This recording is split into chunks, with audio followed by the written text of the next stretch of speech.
नमस्कार। आज हम हिंदी विभाग की ओर से आप सभी का स्वागत है। आज हम आधुनिक कविता का सा संदर्भ प्रारंभ कर रहे हैं। आधुनिक कविता के सा संदर्भ में पहला वाले 4 पंक्तियां हैं। इसके कवयित्री है महादेवी वर्मा। अधिकार कविता का नाम, कवयित्री महादेवी वर्मा। ये पहली वाली पंक्ति है। सा संदर्भ के 4 पंक्तियां हैं ये।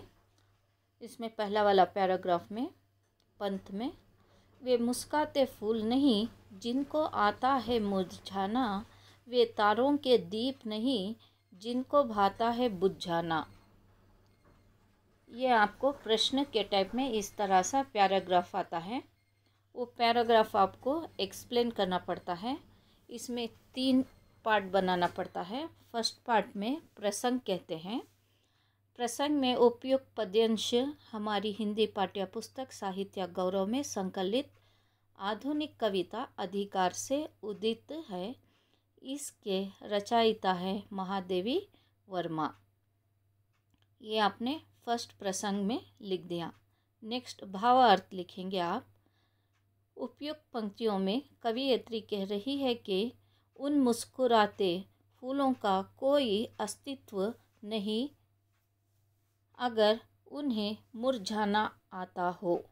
कवयित्री कहती है कि उन तारों के दीप का भी कोई महत्व नहीं अगर उन्हें बुझ जाना ना आता हो।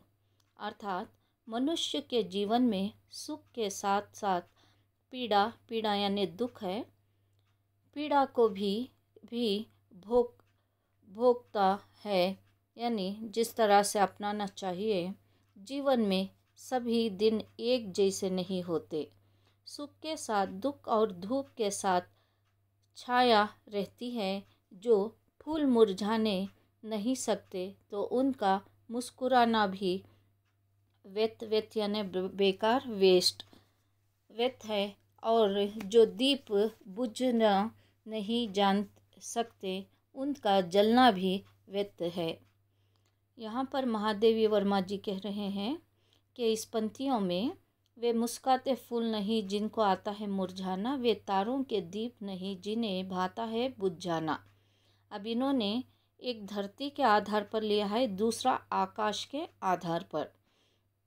धरती पर फूल उत्पन्न होते हैं, आकाश में तारे, चांद, सूरज, अंबर, वर्षा, पानी, ये सारा आकाश का आधार है। अब इन्होंने पहले वाले 2 पंक्तियों में कहा है फूलों का आधार दिया है। जब फूल खिलते हैं तो वो बहुत से सुंदर, बहुत से अच्छे होते हैं और जिसे जो भी व्यक्ति उसको देखते हैं उनका मन भा जाता है।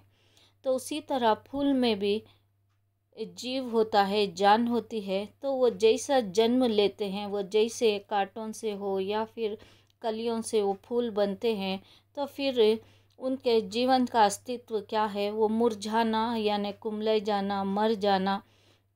ये वो अगर वो अधिकार है तभी फूलों का आधार बनता है। दूसरा इन्होंने कहा तारों का।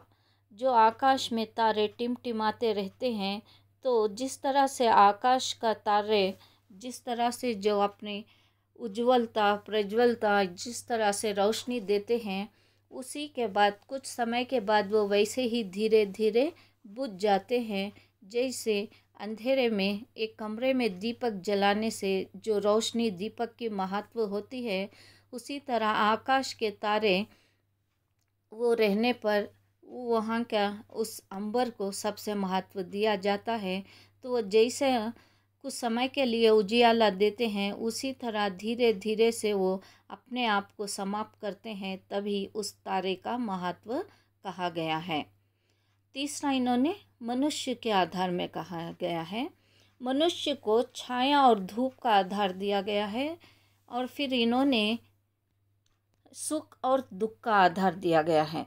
अगर मनुष्य, पीड़ा का अर्थ है दुख, अगर मनुष्य जिस तरह से जन्म लेता है तो उसके लिए चाहे राजा हो, प्रजा हो, कोई भी व्यक्ति हो, पर उसके जीवन में कभी सुख भी आता है, कभी दुख भी आता है। जैसे तरह से कभी सुख में वो भगवान का नाम ले या दुख में भगवान का नाम ले, वो उस व्यक्ति के ऊपर निर्भर होता है। पर व्यक्ति के लिए जीवन में एक एक्सपीरियंस पाने के लिए सुख और दुख के दोनों भी अनुभव पाएगा, तभी वो व्यक्ति का जीवन सबसे महत्व होता है। जैसे व्यक्ति के लिए धूप आती है तो धूप के अनुसार छाया भी आती है, वैसे ही व्यक्ति के जीवन में सुख, चैन और दुख, दर्द, ये पीड़ा, ये सारी चीज़ें व्यक्ति के जीवन के दो पहिए हैं, जिस तरह से वो अपने आप को चलता रहता है। इसी तरह उन्होंने कहा है विशेषता आपको इसमें मैंने नहीं दिया है, आपको लिखना है इस पंक्ति के अनुसार, या फूल के आधार पर लिख सकते हैं, या तारा या दीप, या व्यक्ति के सुख दुख के आधार पर, या धूप छाँव के आधार पर आप विशेषता लिख सकते हैं। दूसरा वाला पंथ है, वे नीलम के मेघ नहीं जिनको घुल जाने की चाह, वो अंत रुतराज नहीं जिन्हें दुख देखी जाने की चाह। उपयुक्त वाक्य वैसे ही आपको लिखना है।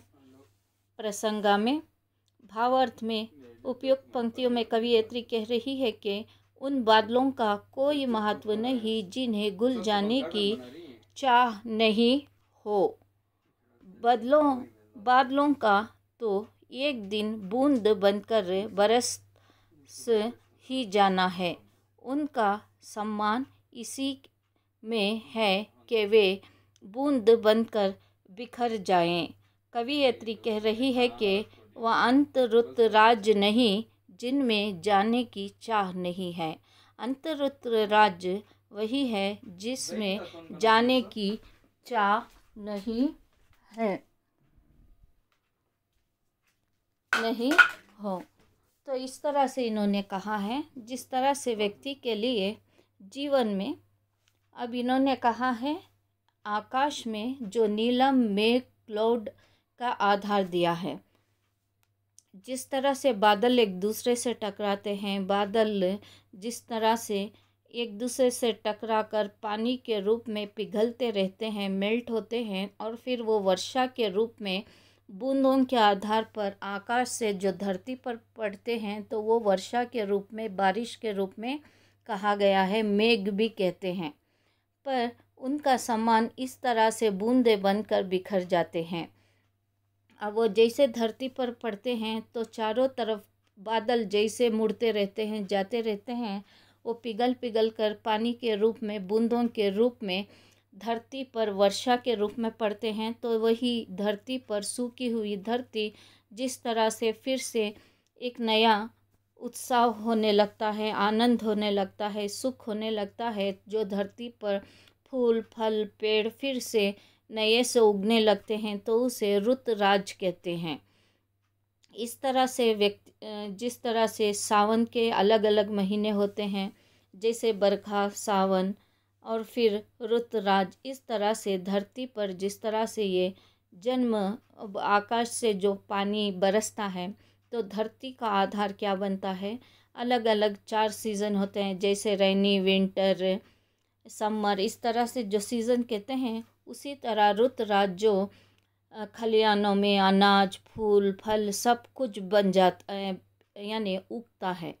तो ये सारी चीज़ें खुशी का आधार होता है। तो फिर जिसमें जाने की चाह नहीं, अंत रुतराज वही जिसमें जाने की चाह नहीं हो। पर कोई नहीं चाहते कि वो रुतराज चले जाएं, कि व्यक्ति को दुख हो, फिर कुछ समय के बाद बरखा आती है। इसी तरह जीवन और रुतराज यहाँ पर कहा गया है। अब इसमें विशेषता आप क्या बनाएंगे, चाहे मेघ के आधार पर बना सकते हैं, आकाश के आधार पर, या फिर धरती के आधार पर, रुतराज के आधार पर भी बना सकते हैं। यहाँ को आपके लिए ये कक्षा समाप्त होती है। धन्यवाद।